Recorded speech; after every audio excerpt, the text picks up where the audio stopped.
సావాసంలో కొందరికి అన్యకరమైన సమయం పెట్టుకుంటున్నాను తెలియజేస్తున్నాను. నీ ప్రేమను బట్టి విశేషమైన కనికలను పెట్టుకోవాలి.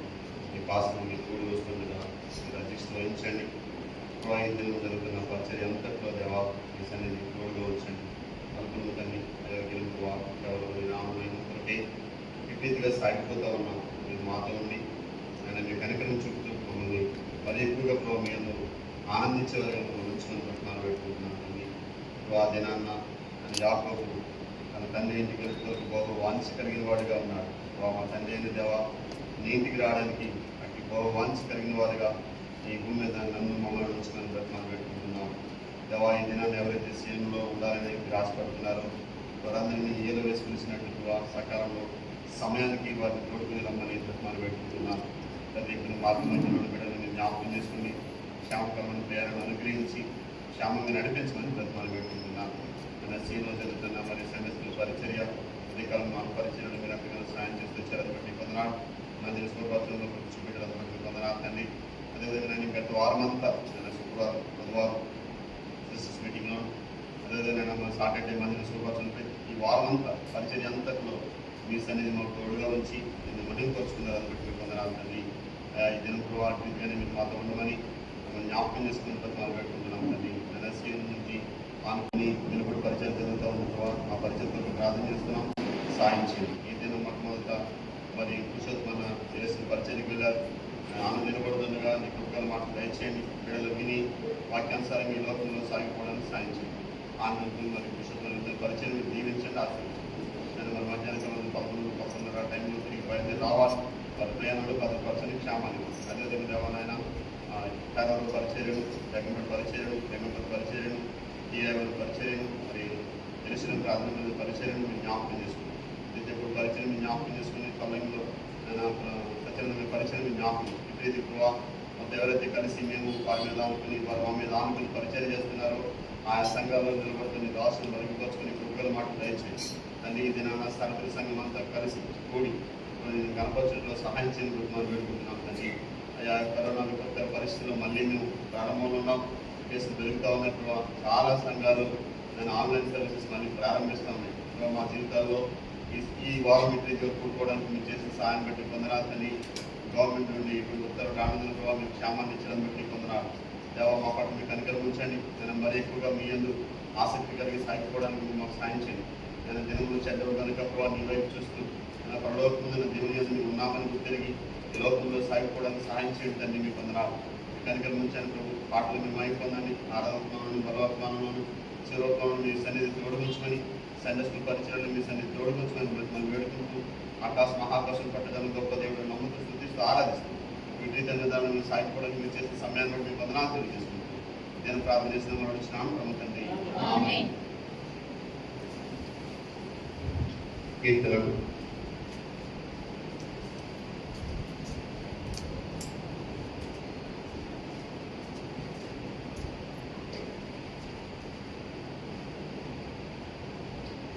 కీర్తనలు వచ్చారు.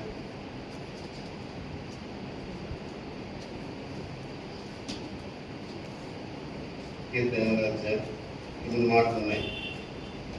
అన్ని కలిసి చదువుకున్నాం.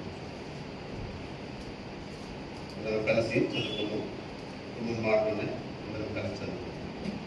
యెహోవా మా ప్రభువా, ఆకాశంలో నీ మహిమను కనపరచువాడా, భూమి నందట నీ నామం ఎంత ప్రభావం కలది.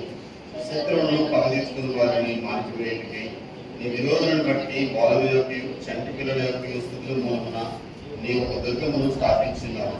నీ చేతి పని అయిన నీ ఆకాశములను నీ కలుగు చేసిన చంద్ర నక్షత్రములను నేను చూడగా నీ మనుషుల్ని జ్ఞాపకం చేసుకున్నట్టుకు వాడు ఎవ్వరు, నరపుత్రుని దర్శించుటకు వాడు ఎవ్వరు. దేవుని కంటే వారిని కొంచెం తక్కువగా చేసి ఉన్నావు. మహిమ ప్రభావములతో వారికి కిరీటము ధరింపజేసి ఉన్నావు.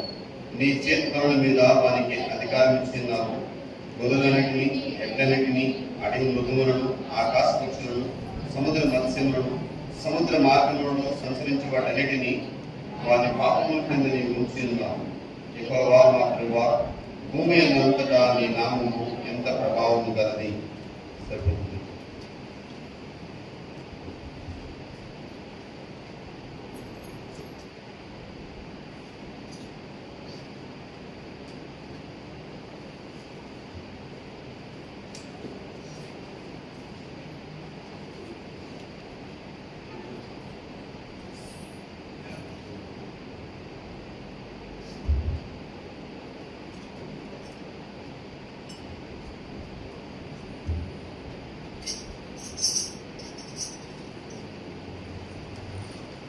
పాఠ సంఖ్య 111 పాఠం ఓయేసు నీ ప్రేమ అంటాం.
మనకి పాట ఇవ్వబడినందులో నా జీవిత వ్యాధులందు యేసే జవాబు పాట.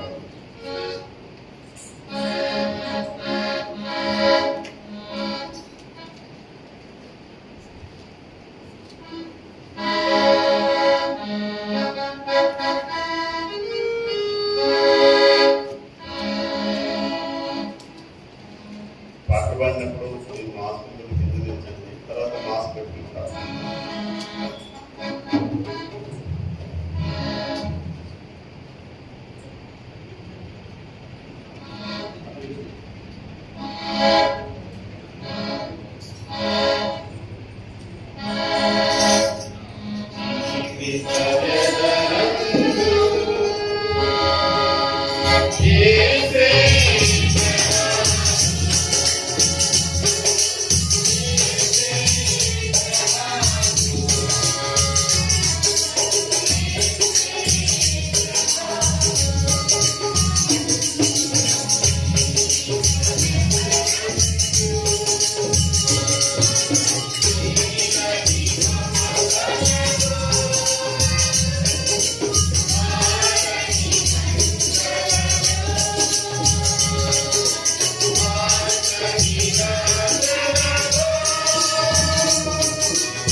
బైబిల్ పదపాఠము యేసుక్రీస్తు ఆయన సర్వం ఆయన పాట.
గణన గురించి ఆరాధన చేస్తాం.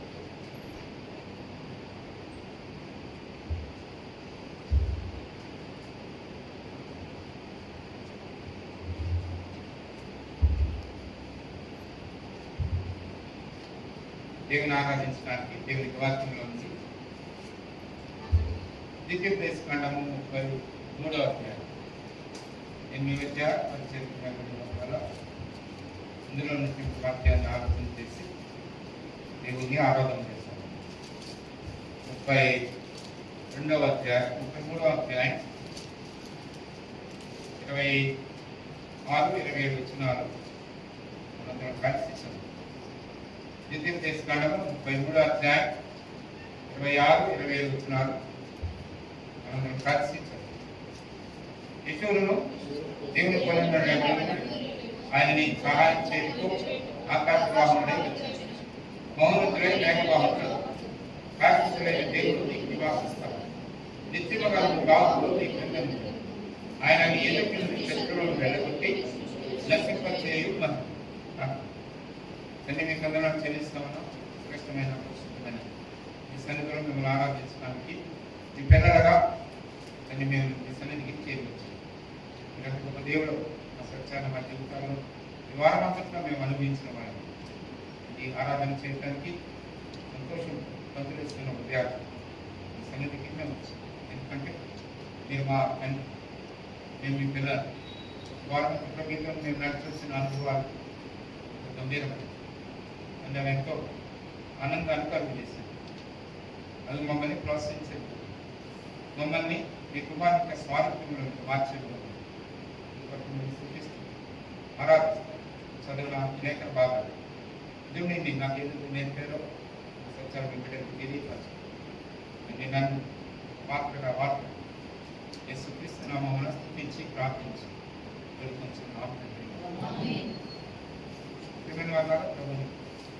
ఆరాధించడంలో దేవుని ఆరాధించడంలో మనము కొన్ని అనుభవాలు కలిగిన వాళ్ళగా ఉంది. చాలాసార్లు వాక్య విధానంలో వెళ్ళకుండా కొన్ని మాటలు చెప్పాలని నేను ఆశపడుతున్నాను. దేవుని పిల్లలుగా కొన్ని ఆత్మీయమైన సత్యాలు మనం ఎరగవలసిన వాళ్ళగా ఉన్నాం. ఫండమెంటల్ ట్రూత్స్ అంటారు. పునాదిపరమైనటువంటి సత్యాలు తప్పకుండా ఎదిగిన వాళ్ళగా ఉండాలి. అవి మనం కానీ ఎరగకపోతే మన ఆత్మీయ విశ్వాస జీవితము అది ఒడిదుడుకులతోటి ఒక అందమైన ఆకర్షణీయమైన విధానంలో ఉండదు. దేవుని మనం ఆరాధిస్తూ ఉన్నాం. ఇక్కడ దేవుణ్ణి ఆరాధించడంలో మనకి ఇవ్వబడిన ప్రత్యక్షతను ఆలోచన చేయాలి. మనకి ఇవ్వబడిన ప్రత్యక్షత ప్రేసల భక్సింగ్ గారి సహవాసంలో వ్యక్తిగతంగా దేవుణ్ణి ఆరాధించడం అనేది. వ్యక్తిగతంగా దేవుణ్ణి ఆరాధించడం అనే మాటలో దేవుడు అన్నప్పుడు ముగ్గురు వ్యక్తులు కలిసిన వారుగా ఉన్నారు. దేవుడు అనే మాటకి ఏకవచనంలో పలుకుతా ఉన్నాం మనం. అది బహువచనంలో ఉంటుంది. ఎబ్రీ భాష యావే అనే మాట వాడారు. కాబట్టి యావే అనే మాటలో త్రిత్వమైన దేవుడు అని ఉంటుంది. ఏకవచనము ఒకే అనేటువంటిది ఏకవచనంలో ఉంటుంది. ఒకటి కంటే ఎక్కువ ఉన్నటువంటి ఏ వస్తువైనా పదార్థమైన మనిషి అయినా అది బహువచనంలో ఉంటుంది. వారు అనే మాట ఉంటుంది. కానీ దేవుడిలో ఉన్నటువంటి గొప్ప ఆ యొక్క గంభీరత ఏంటి అంటే, మనం ఆరాధిస్తున్నటువంటి దేవుడు త్రిత్వమైనటువంటి దేవుడు. త్రిత్వం అనేటువంటిది దేవుని యొక్క బైబిల్ గ్రంథం దగ్గర కనిపించదు, కానీ క్రియలు కనిపిస్తాయి. గుర్తుపెట్టుకోండి, త్రిత్వము అన్నప్పుడు త్రి అంటే మూడు అని అర్థం.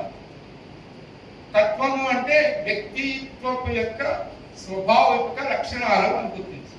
నాకు అర్థం అంతేనండి అంటాం. మీరు చాలా ఆలోచన చేయండి. మీరు గాలిలో మాత్రం ఆలోచన చేయొద్దు, గాలిలో ఉండదు. వాక్యాన్ని తప్పకుండా ఎరిగిన వాళ్ళగా ఉండాలి, వాక్యాన్ని చదువుకున్న వాళ్ళగా ఉండాలి. శ్రీయున్నారు చెప్తా ఉన్నాం, మీరు గాలిలో అలాగే ఆలోచన చేస్తూ మీరు చేసే ఆరాధన కూడా దాని గురించిన ఆలోచన అవగాహన లేని వాళ్ళగానే ఉంటున్నారు. అది లోతుగా వెళ్ళాలి, లోతుగా ఆలోచన చేయాలి. ఎంత బోధిస్తున్నాం. దేవుడు అనే మాట బహువచనంలో ఉంటుంది. త్రిత్వమైనటువంటి దేవుడు, ముగ్గురు వ్యక్తిత్వపేక స్వాభావిక లక్షణాలు కలిగినటువంటి దేవుడు. అందులో దేవుడు ఎలా ఉన్నాడు అంటే బొమ్మ కాదు, దేవుడు ఆత్మ. మరి త్రిత్వం అన్నారు కదండి, ముగ్గురు అని అంటున్నారు కదా. మరి ముగ్గురు ఆత్మ కలిగిన వాళ్ళుగా ఉన్నారా అంటే 100కి 100 ఆత్మ కలిగిన వాళ్ళుగా ఉన్నారు. ముగ్గురు ఆత్మలే. తండ్రి అయిన దేవుడు యెహోవా దేవుడు ఆత్మ, కుమారుడైన యేసు ప్రభు ఆత్మ, పరిశుద్ధాత్మ దేవుడు ఆత్మ. మనం ఆరాధన చేస్తున్నప్పుడు, దేవా అన్నప్పుడు ఈ ఆరాధన ముగ్గురికి చెందుతుంది. మీరు ఆరాధనలో దేవుడు ఒక్కడనే ఆరాధించాలని ఒకవేళ మీరు ఆలోచన చేస్తే మీరు దేనికి సంబంధించిన వాళ్ళగా ఉన్నారు అంటే యెహోవా సాక్షునికి సంబంధించిన వాళ్ళగా ఉన్నారు. యెహోవా సాక్షులకు సంబంధించిన వాళ్ళగా ఉన్నారు. వాళ్ళు యేసు ప్రభువును ఒప్పుకోరు ఆరాధన చేయటానికి, పరిశుద్ధాత్మ దేవుని ఆరాధన చేయటానికి ఒప్పుకోరు. దేవుడు ఒక్కడే, యెహోవా ఒక్కడే. మేము కూడా అదే ఆరాధన చేస్తాం. అయితే అది ఎంత తప్పు అంటే మీరు అవగాహన చేస్తే మీరు దేవుడిని ఆరాధన చేయాలి, రైట్. మరి మీరు యేసు ప్రభు ద్వారా ఎందుకు చెప్తున్నారు? యేసు ప్రభు ద్వారా ఉంటేనే తప్ప దేవుడు మీ ఆరాధన అంగీకరించారు. ఇప్పుడు ఇక్కడ ఎవరు ప్రాధాన్యమైనటువంటి మార్గము చాలా ప్రాముఖ్యం. యేసు ప్రభు ద్వారా ఆరాధిస్తున్నారు. ఎట్లా ఆరాధిస్తున్నారు? ఏ దేవుడు అయితే తన ప్రణాళిక కలిగి ఆ ప్రణాళికను ఏ దేవుడి ద్వారా అయితే బయలుపరిచాడో ఆ సత్యాన్ని మనం అనుభవించడానికి ఆ దేవుడు మనకి ఏర్పాటు చేసినటువంటి కార్యం. కాబట్టి పరిశుద్ధాత్మ దేవుని ద్వారా అనుభవిస్తున్నాం దేవుడి కార్యాన్ని, యేసు ప్రభు ద్వారా దేవుడి యొక్క కార్యాన్ని అనుభవిస్తూ ఉన్నాం. కాబట్టి ఇప్పుడు పరిశుద్ధాత్మ దేవుని ద్వారా యేసు ప్రభు దగ్గరికి వెళ్ళి యేసు ప్రభు ద్వారా దేవునికి మన ఆరాధన అర్పిస్తున్నాం. కాబట్టి ఈ ఆరాధనలో ఎంతమంది ముఖ్యులుగా ఉన్నారు? ఎంతమంది ముఖ్యులుగా ఉన్నారు? దాని దేవుడు ముఖ్యులే, ప్రభు యేసు క్రీస్తు వారు ముఖ్యులే, పరిశుద్ధాత్మ దేవుడు ముఖ్యం.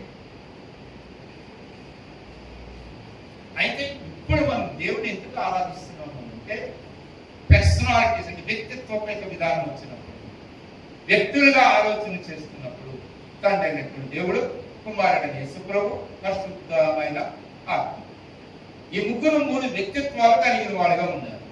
ఈ ఉదయకాలంలో వ్యక్తిత్వం తగిన పర్సనల్ గా దేవుణ్ణి మనం ఆరాధన చేస్తున్నాం. పర్సనల్ గా తండ్రి అయినటువంటి యెహోవాను ఆరాధిస్తున్నాం. ఎలాగ ఆరాధిస్తున్నాం? యేసు ప్రభు ద్వారా. ఎలాగ ఆరాధిస్తున్నాం? పరిశుద్ధాత్మకి సిద్ధపడుతున్నాం.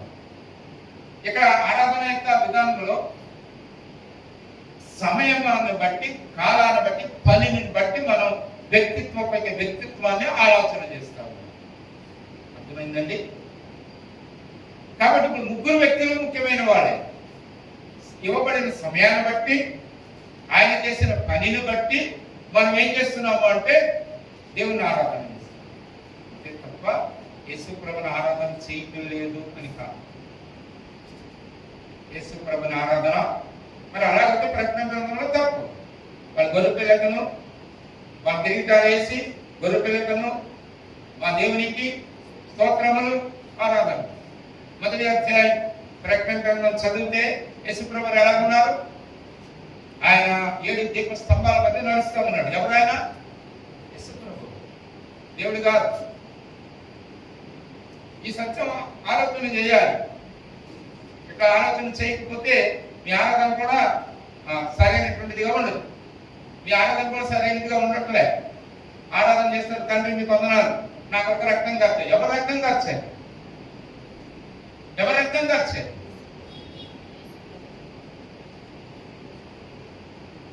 అనుమానం. ఎవరు నీకు రక్షణ ఇచ్చారు? అనుమానం. మరి ఆరాధన ఎట్లా ఉంటుంది? ఆరాధన వత్తడి చేస్తా ఉంటాం. ఎలా ఆరాధన చేయాలి? దేవా, నా పాపం నీ కుమారుని ఇచ్చాను, నీకు దేవా, అపరాధంతో చచ్చిన నన్ను లేపటాను నీ కుమారుని నాకు అనుగ్రహించాను. నీ కుమారుని ద్వారా నాకు ఇచ్చిన రక్షణ బట్టి నీకు ఎలా వెళ్తుంది? యేసు ప్రభు ద్వారా దేవునికి ఆరాధన. దేవుడు మన ద్వారా మనకి చేయడానికి ఆయన కుమారుని ద్వారా మన ఆరాధన అట్లా ఉండాలి. ఈ ఆరాధన ఎప్పుడు వస్తుందో తెలుసా? ఈ క్రమం ఎప్పుడు వస్తుందో తెలుసా? ఒంటరిగా ఉన్నప్పుడు ఆరాధన చేసే అనుభవం నీ కుటుంబంలో, నీ వ్యక్తిగత జీవితంలో ఉంటే వస్తుంది. లేకపోతే ప్రార్థన కూడా అంతే. ఇక్కడికి వచ్చిన తర్వాత పలుకుతుంది, ఇక్కడికి వచ్చిన తర్వాత అభ్యాసం చేస్తాం. అది సరైనది కాదే కాదు. అది సరైనది కాదు. మనమేమో అడ్రస్ ఏమో దేవునికి చేస్తాం, ఆరాధన ఏమో ప్రభుకి చేస్తాం. అది తేడా ఉండాలన్నట్టుంది అంతే తప్ప యేసు ప్రభువుని ఆరాధన చేయకూడదని కాదు. ఎలా ఆరాధన చేస్తాం? దేవా, నీ ప్రేమ గొప్పది. ఏం చేస్తావు? నీ కుమారుడు నా కొరకు ప్రాయశ్చిత్తంగా పంపించావు. నీ పని అలాగే ఆరాధన చేయమే. నా పట్ల నువ్వు చూపిన ప్రేమ ఎంత గొప్పది. నా కొరకు నువ్వు ప్రాయశ్చిత్తం అయిపోయావు, నా కొరకు నీ రక్తం దాచు. ఏంటది ఎదిగినటువంటి విధానం? కానీ కాదది, కానీ కాదు. సరే, ఎందుకు యేసు ప్రభువుని మనం ఆరాధించబద్దులమై, ఆయన కూడా ఆరాధించబద్దులమై ఉన్నాం. చూడండి, దేవుడు ఆత్మ, పరిశుద్ధాత్మ ఆత్మ, కుమారుడైన దేవుడు కూడా ఆత్మ. కానీ ఈ ముగ్గురు కలిసి ఉన్నారు. దేవుడు యావే అనే మాట, ముగ్గురు కలిసి ఉన్నారు. కాబట్టి దేవుడు అన్నప్పుడు ఎవరు పలుకుతారు? దేవుడు దేవా అన్నావు. ఎవరు పలుకుతారు? ముగ్గురు పలుకుతారు. ముగ్గురు పలుకుతారు. అర్థం చేసుకోండి. అంటే పాపంతో చచ్చిన నన్ను విడిపించాలి. కాబట్టి నన్ను విడిపించాలి అంటే శరీరాన్ని ధరించుకొని భూమి ఉత్తమమైనటువంటి దేవుడు బయటికి వచ్చి దేవుడు శరీరాన్ని ధరించుకుని భూమి మీదకి వచ్చినాడు. మిగిలిన ఇద్దరు 3 ఆత్మలు కలిసి ఉన్న విధానం. 2 ఆత్మలు ఉన్నాయి. శరీరం ఎప్పుడైతే ధరించుకున్నాడు, ఆ ఆత్మ, ఆ దేవుడు ఏమయ్యాడు? శరీరాన్ని ధరించుకున్నాడు. ఆయన దేవుడే. అంటే నాతో ఐడెంటిఫై, అంటే నాతో గుర్తింపు పొందుతాను. ఆయన ఏం చేయబడ్డాడు? శరీరాన్ని ధరించుకొచ్చి చనిపోయి మరి శరీరాన్ని ధరించుకొచ్చాడు. కాబట్టి ఇప్పుడు ఏమైంది? ఇందాక మంచి మాట మనం చదువుతాం. 8వ అధ్యాయం కీర్తన గ్రంథం 8వ అధ్యాయం. నువ్వు మానవుని కంటే కొంచెం తక్కువ వాణిగా చేసి ఎవరికి చేసి ఎవరి గురించి మాట్లాడుతాం? ఆ మాట ఏదైతే కోల్పోయింది, ఏదైతే పోయాడు, ఏదైతే నష్టపోయాడు మానవుడు, అది తిరిగి సమకూర్చి ఇవ్వటానికి శరీరధారిగా భూమి మీదకి వచ్చినట్టు యేసు ప్రభు గురించి మాట్లాడతారు. ఆ మాట మన హెబ్రీయుల రాసిన పత్రిక 2వ అధ్యాయంలో కనపడుతుంది. చూడండి, హెబ్రీయుల రాసిన పత్రిక 2వ అధ్యాయం. హెబ్రీయుల రాసిన పత్రిక 2వ అధ్యాయం.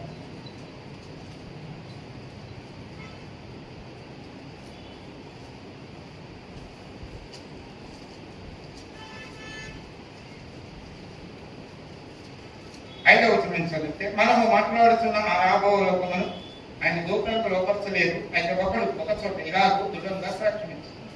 నువ్వు భక్తుని జ్ఞాపకం చేసుకుంటే వాడు ఏ పాటి వాడు, నువ్వు నరపుత్రుని దర్శించుటకు వాడు ఏ పాటి వాడు, నువ్వు దేవదూతల కంటే వాడిని కొంచెం తక్కువ వానిగా చేసి మహిమ ప్రభావం వరకు వానికి కిరీటము ధరింపచేసి నీ చేతి పనుల మీద వానికి అధికారం అనుగ్రహించింది. మన పాదముల క్రింద సమస్తమును ఉంచింది. ఆయన సమస్తమును వానికి లోపరిచినప్పుడు వానికి లోపరచకుండా దేనిని విడిచిపెట్టలేదు. ప్రస్తుతమున్న మనం సమస్తమును వానికి లోపరచబడి ఇంకా చూడలేదు కానీ దేవుని కృప వలన ఆయన ప్రతి మనుషులకు మరణం అనుభవించినట్లు దూతల కంటే కొంచెం తక్కువ వాడిగా చేయబడిన యేసు మరణము పొందినందున. ఈ లేఖనాలు ఎవరి గురించి మాట్లాడుతూ ఉన్నాడు? ఈ లేఖనాలు ఎవరి గురించి మాట్లాడతాం? చదివాను కదా, నేను చదివాను కదా. మరి ఆయన సమస్తంలో లోపరిచినప్పుడు వానికి లోపరచకుండా దేనిని విడిచిపెట్టలేదు. ప్రస్తుతం మనము సమస్తమును వానికి లోపరచబడుట ఇంకా చూడలేదు కానీ దేవుని కృప వలన ఆయన ప్రతి మనిషిని కొరకు మరణము అనుభవించినట్టు దూతల కంటే కొంచెము తక్కువ వాడిగా చేయబడిన యేసు మరణము పొందినందున. ఎవరి గురించి మాట్లాడుతూ ఉన్నాడు? అన్నమాట యేసు ప్రభు గురించి మాట్లాడుతూ ఉన్నాడు. అంటే ఒకడు ఒక చోట దృఢంగా సాక్ష్యం ఇస్తున్నాడు. ఆ మాట ఎవరి గురించి చెప్తా ఉన్నాడు? యేసు ప్రభు గురించి చెప్తా ఉన్నాడు.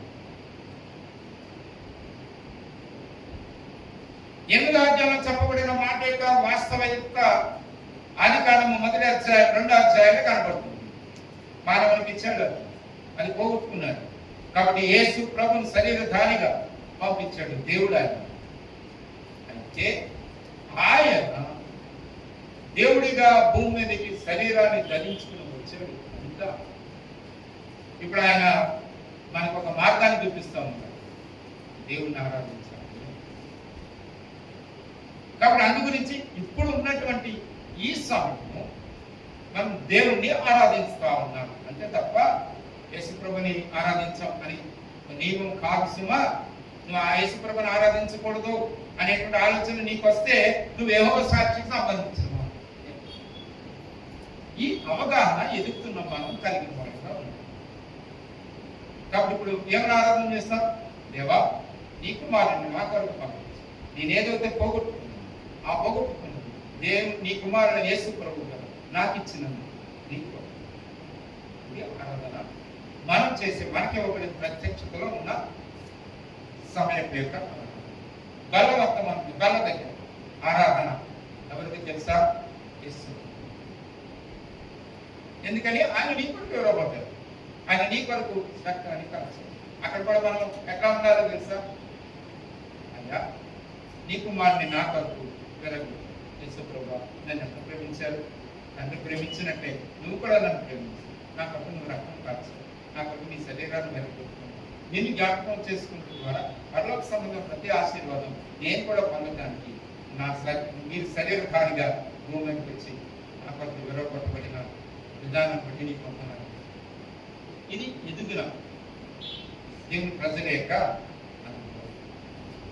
అయితే మనం ఏం చేస్తున్నామంటే అన్ని వదిలిపెట్టేసి కామన్గా జనరల్గా చేసుకుంటూ వెళ్ళిపోతున్నాం. తప్పేం కాదు. కానీ ఆయన చేసిన పని, ఈయన చేసిన పని, పరిశుద్ధాత్మిక పని వేరువేరుగా ఉన్న సమయాల్లో ఎదుగుతున్న మనం ఎవరి పనిని బట్టి వాళ్ళ వ్యక్తిత్వాన్ని బట్టి మనం ఆ రీతైన విధానంలో ఆలోచించాలి. ఆ రీతైన విధానంలో ఆలోచించి ఎంతో ఏం దీని గురించి ఆలోచన చేయవలసిన అవసరం. అది ఎదుగుతున్న వాళ్ళ మంచిగా గొప్ప ఈ 92% అర్థం కాదు. 8% అర్థమవుతుంది. ఆ 8% నేను ఖచ్చితంగా చెప్పగలను. సియోను ఒకటి అయ్యి, సియోను ఒకటి అయ్యి వెళ్ళండి, ఇంటికి వెళ్ళింది చెప్పబడిన వాక్యాన్ని ఆలోచన చెయ్యి. ఒకటి మాత్రం తప్పకుండా నేను ఎరిగింది, నేను ఏదైతే చెప్పానో అది కాదు అన్ను అంటే అది నిజమేంటి మీకు తెలుసు. కాదని ఎలాగన్నారు? తెలుసు కదా. అది తెలిసింది ఏంటి, కాదన్నది ఏంటి? దయాలో ఉన్నటువంటి విశ్వాసాలు పౌలు సీలను చెప్పిన వాళ్ళకు ఉన్నాయో లేదు. చదవాలి వాక్యాన్ని, దేవుని వాక్యాన్ని చదవాలి, ప్రయాసపడాలి, అభ్యాసం చేయాలి. అట్లా చేసినప్పుడే ఆ సత్యం మనకి బోధపడేది. నేను కాదు అని నేను చెప్పింది అవునని మీరు ఆలోచన చేస్తే, ఆ ఆలోచన చేసిన దాన్ని మీరు ఖచ్చితమైనటువంటి విధానంలో రుజువుపరచుకోవాల్సిన బాధ్యత మీకు ఉంది. దేవుడు అంటే ఎట్లా నేర్పిస్తాడు అనేటువంటిది చాలా అద్భుతంగా ఉంటుంది. అది వేళాకాలంగా ఉంటుంది, అది హాస్యాస్పదంగా ఉంటుంది. ఇక్కడ అంగీకరించడానికి మీరు కూడా ఏంటి చూపిస్తాను అని అనుకున్నట్టుగా కూడా ఉంటుంది ఒక్కొక్కరు అనుభవం. అది నేను చెప్తాను, మీరు ఫిక్స్ అనుకున్నా నాకు, లేకపోతే మీరు ఇలాగే మాట్లాడతాడు అని అనుకున్నా మీ ఇష్టం, నాకేం సంబంధం లేదు. చెప్పాలనేటువంటి ఆలోచన వచ్చింది కాబట్టి చెప్తాను. ఉదయకాలంలో మేము టిఫిన్ చేస్తున్నాం. ఇక్కడ కిచిడి పెట్టారు, బాగుంది, చాలా బాగా చేశారు. దాని నిండా ఏం చేశారో చేశారు, మిరియాలు పాడేశారు. తింటున్నా నేను, బాగుంది, చాలా బాగుంది. ప్రతిసారి మిరియా అంటే వస్తాం, వేసి ఈ మిరియాలన్నీ వేసేసారా నవ్వుతా అందామని ఒక క్యాల్కులేషన్ అనుకోండి. ఎప్పుడు కూడా మీరు ఆలోచన చేయదు, ఏమైనా చేస్తుంది నేను ఏమైనా క్యాల్కులేషన్గా ఉంటే మీ తరఫున ఒక మంచి బలమైనటువంటి అన్నిటికీ ముందుకు వచ్చేది జవదేయకం మాట విడిపడి వారు అలా ఉంటుంది మాట. వడ్డించుకుంది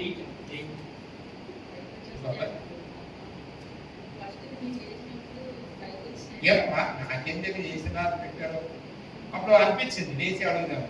వెంటనే దేవుడు అన్నాడు, ఎందుకని బాగుంది అంటున్నావు కదా, ఈ మరి ప్రతిదీ ఏరుకోవాల్సి వస్తుంది కదా, ప్రతి విలువ తీసుకోవాల్సి వస్తుంది కదా, నాకు సహనం నేర్చుకోవాలంటే అలా ఉంటుంది, బాగుంది కాబట్టి ఇప్పుడు ప్రతిదీ నమ్మకంగా ఏరుకోవాలి. ఏమొస్తుంది నీకు? సహనం వస్తుంది. అప్పుడు ఆట అని ఏరుకుంటుంది. నవ్వులేసాడు, ఒక మిలియన్ నవ్వులేసాడు. అని మళ్ళీ వచ్చి మిరియాలు ఇన్ని వేసేసారంటే మొదటి దగ్గరికి ఆలోచనతో మిరియాలు ఎందుకు ఇన్ని వేసారు? మరి నువ్వు సహనం నేర్చుకోవాలని అనుకున్నావు కదా, మరి ఒప్పుకున్నావు కదా, తింటున్నావు కదా, మిరియం నవ్వడం అనేటువంటిది ఎవరికి తప్పు? సాహసించలేదు కదా, మీరే అంటారు, అంటున్న తప్పలేదు, నీదే. ఎందుకని అక్కడ అకౌంట్ సెట్ అయిపోయింది. ఏంటి? సహనం నేర్చుకోవటానికి. కాబట్టి వాళ్ళు ఎక్కువ వేసారు, బ్లడ్ బ్యాలెన్స్ అయిపోయింది. ఇప్పుడు నవలేసావు, నవలిందానికి ఎవరు బాధ్యులు? నువ్వే బాధ్యులు. కాబట్టి ఎవరిని అంటా? దేవుని యొక్క పాఠాలు అలా ఉంటాయి.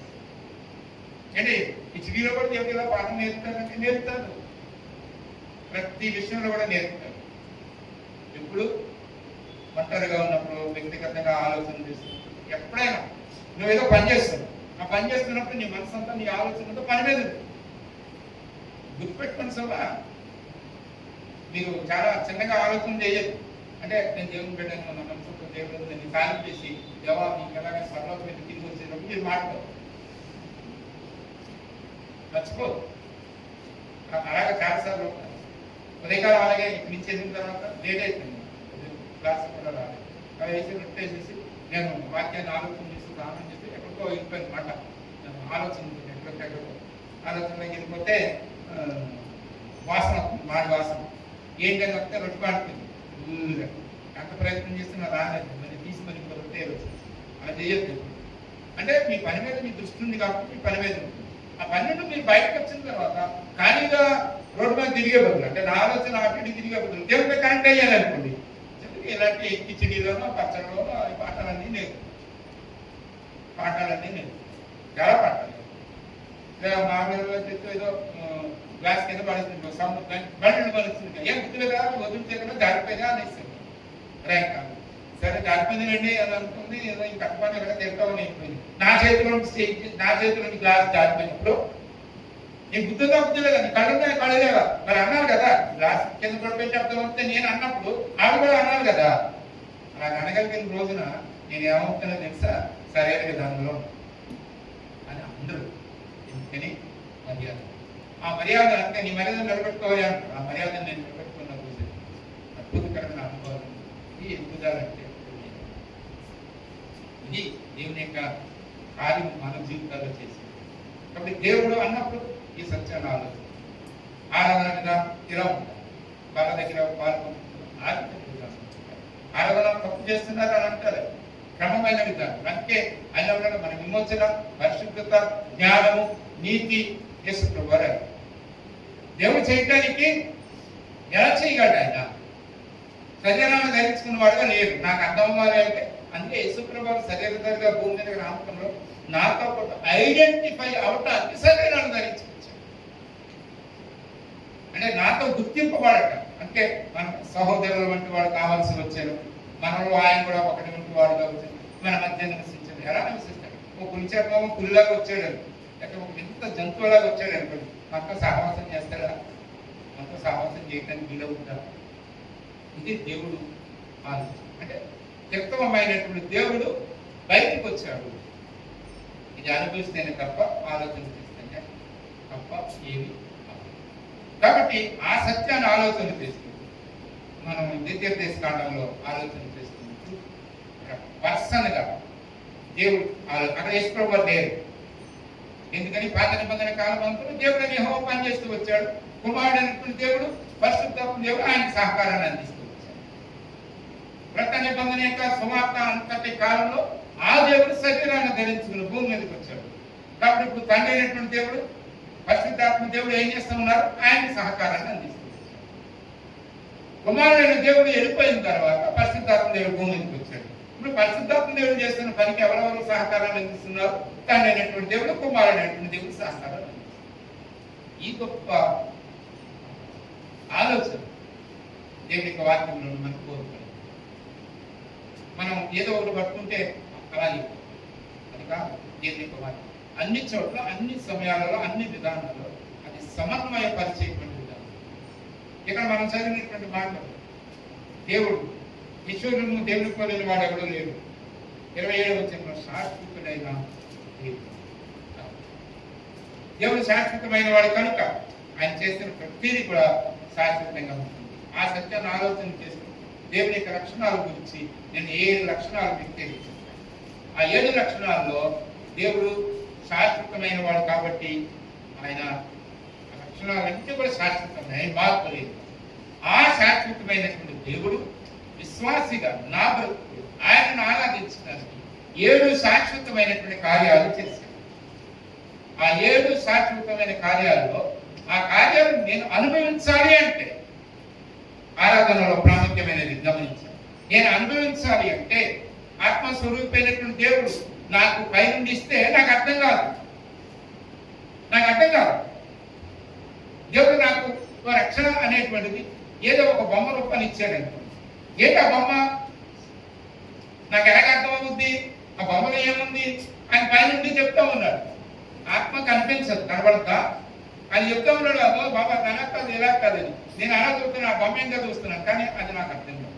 అది నాకు అర్థం అవ్వాలి అంటే ఆ దేవుడు నా పట్ల చేసిన 7 శాశ్వతమైన కార్యాలు తన కుమారుల ద్వారా శరీరాన్ని ధరించుకుని భూమి మీదకి వచ్చిన కారణాన్ని బట్టి ఆయన ద్వారా ఆయన నా కొరకు చేసినటువంటిది అది నిత్యమైనది అని తెలియచెప్తూ వస్తా ఉన్నాడు. అందులో 7 ఆ 7 చెప్పడానికి సమయం లేదు.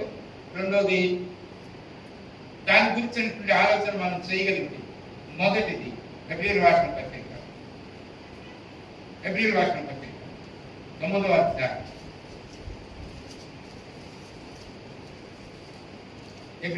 పత్రిక 9వ అధ్యాయం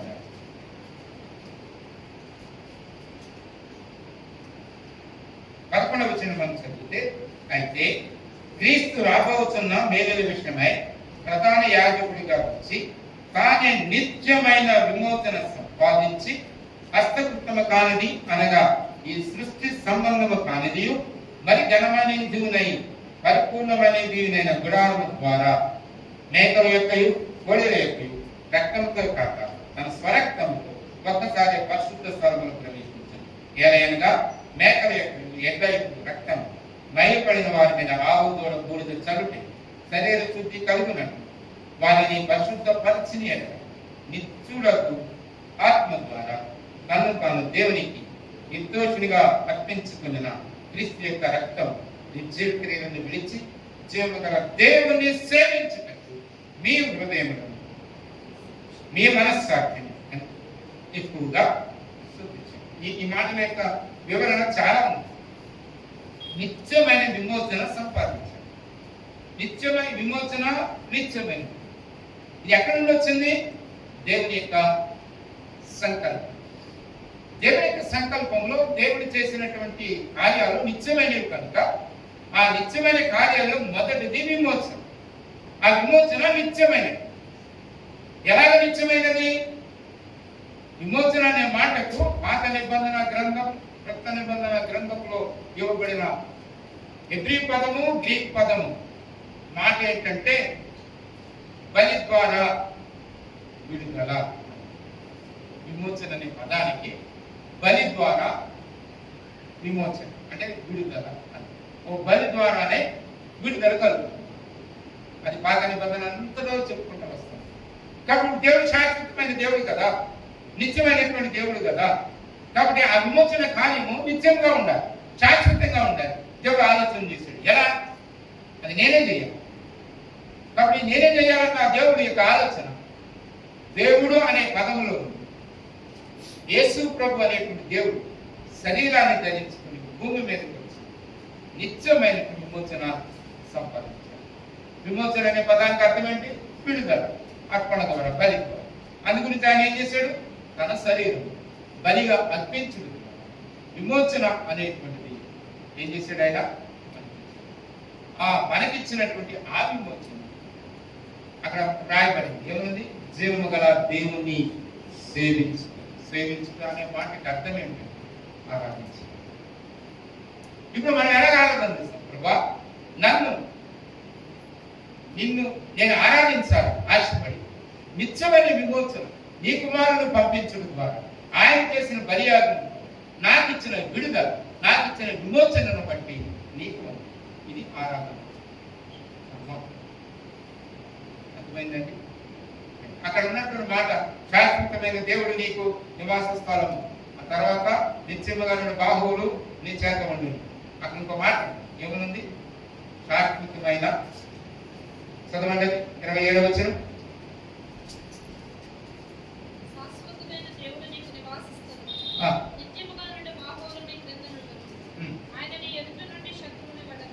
అక్కడ ఏంటండి? నీ ఎదుటి నుండి ఎవరు? చదవండి.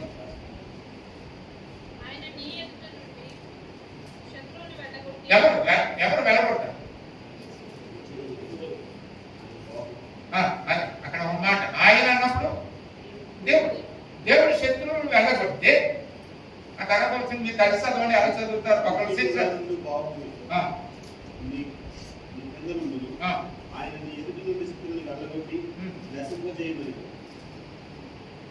వెళ్ళగొట్టి నశింప చేయటం ఏంటండి? ఆయన వెళ్ళగొట్టేస్తున్నాడు కదా. నశింప చేయమని అంటే ఎప్పుడైనా చదివారు ఆ మాట? ఆ మాట యొక్క అర్థం ఏంటి? వెళ్ళగొట్టడం ఏంటి? నశింప చేయటం. మరి వెళ్ళగొడితే నశింప చేసినట్టే కదా. నాకు అర్థం ఏంటో తెలుసా?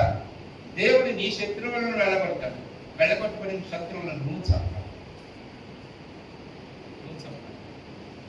అంటే దాని అర్థం ఏంటి? దేవుడు విజయాన్ని ఇచ్చాడు. ఆ విజయాన్ని బట్టి నువ్వేం చేయాలి? ఆనంద సంతోషాలు కలిగిన వాడు దాని మీద నిలబడి దేవుని ఆరాధించబోతున్నాడు. అది వాళ్ళు అది చేయలేకపోయాడు. వెళ్ళగొట్టాడు కానీ వాళ్ళ మీద విజయాన్ని చంపలేకపోయాడు. మంచి ఉదాహరణ, విజయాన్ని ఇచ్చాడు అమాలయకుడి మీద. ఏమన్నాడు దేవుడు?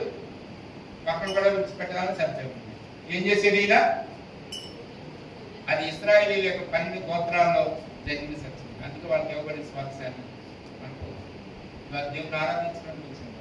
శాశ్వతమైన దేవుడు విమోచన కార్యాన్ని శాశ్వతంగా చేశాడు. ఒక్కసారే నేను మరి దాసుడు దాసత్వం కలగడానికి ఎందుకని ఆయన ఒక్కసారే దేవుడు తన శరీరం ధరించుకుని భూమి మీద ఆ కార్యం ఆ విమోచన కానీ ఆ నిత్యమైన విమోచన పొందిన నేను ప్రతి దానిలో నుండి బయటకు తీసుకొచ్చాను. దాన్ని నేను సంహరించను. నేను ఉద్యోగసాధన దేవుని ఆరాధించాను. ఇది మీరు అర్థం చేసుకుని కాబట్టి కార్పొరేట్ విధానంలో కొనసాగడానికి దేవుడు మనల్ని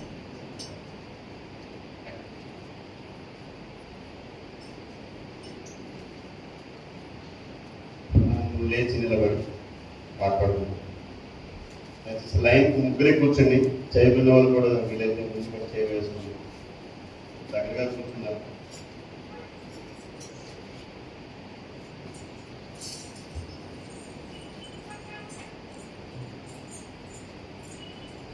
పాట సంఖ్య 39వ పాట పాడు. ప్రభువా తరతరముల నుండి నీవే మాకు నివాసిస్తావు.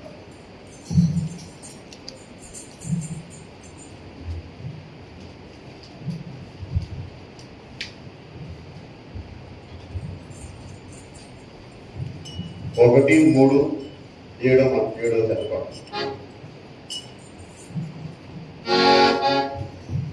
1, 3, 5, 7.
ఒకరి తర్వాత ఒకరు ఆరాధించాలి.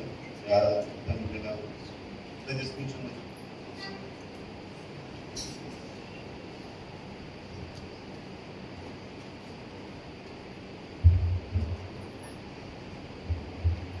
మొదటిగా సండే స్కూల్ సభ్యులు ఆరాధన చేస్తారు. తర్వాత దగ్గరగా మీ ఆరాధన చేయాలా, క్లుప్తంగా ఉండేలా ఆలోచన చేయాలి.